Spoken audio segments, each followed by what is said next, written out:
Hi കൂട്ടുകാരെ, ഇന്നത്തെ ഉച്ചഭക്ഷണമാണ്. Plate വെച്ചു, ചോറ് വിളമ്പ, ചെന്നൈ റൈസാണ്.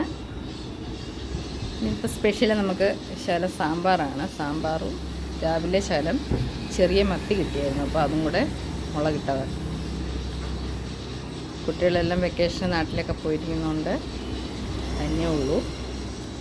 സാമ്പാർ ഒഴിച്ചു, അടിപൊളി സാമ്പാറാണ്. ഞാൻ ചില ചേനയൊക്കെ ഇട്ട് വെച്ചാണ്. ഇനി നമ്മുടെ അടിപൊളി മത്തിക്കറിയാണ്. നല്ല സുന്ദരമത്തി ഉണ്ടല്ലോ, അതിന് ചെറിയ മത്തിയാണ്, അതുകൊണ്ട് നല്ല ടേസ്റ്റുണ്ട്. പരിഞ്ഞിലുമൊക്കെ ഉള്ള മത്തിയാണ്. ഇതാ നോക്കിക്കാൻ നമ്മുടെ മീനും കറിയൊക്കെ കൂട്ടി സാമ്പാർ അങ്ങോട്ടിട്ട് നല്ലതായിട്ട് പുരട്ടി. ഇതിനകത്തോട്ട് നമ്മുടെ ആ മീൻ കറിയുടെ, ഞാൻ മീന് ചെറിയ മത്തി ആയതുകൊണ്ട് കട്ട് ചെയ്തിട്ടില്ല.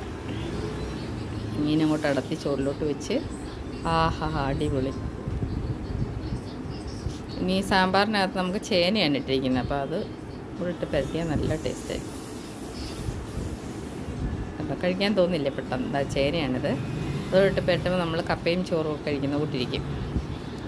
എൻ്റെ വീഡിയോ കാണുന്ന എല്ലാ കൂട്ടുകാരും ലൈക്ക് ചെയ്യുകയും സപ്പോർട്ട് ചെയ്യുകയും ചെയ്യണം. എന്നെ കൊണ്ട് അറിയാവുന്ന രീതിയിൽ, എളിയ രീതിയിലാണ് ഞാൻ വീഡിയോകളൊക്കെ ചെയ്യുന്നത്. കുറച്ചുകൂടെ വിപുലമായ രീതിയിൽ ഞാൻ വീഡിയോ റെസിപ്പീസൊക്കെ ഇടുന്നുണ്ട്. എല്ലാവരും പ്രോത്സാഹിപ്പിക്കണം. യൂട്യൂബിലാണെങ്കിൽ സബ്സ്ക്രൈബൊക്കെ ചെയ്യണം. Thank you friends.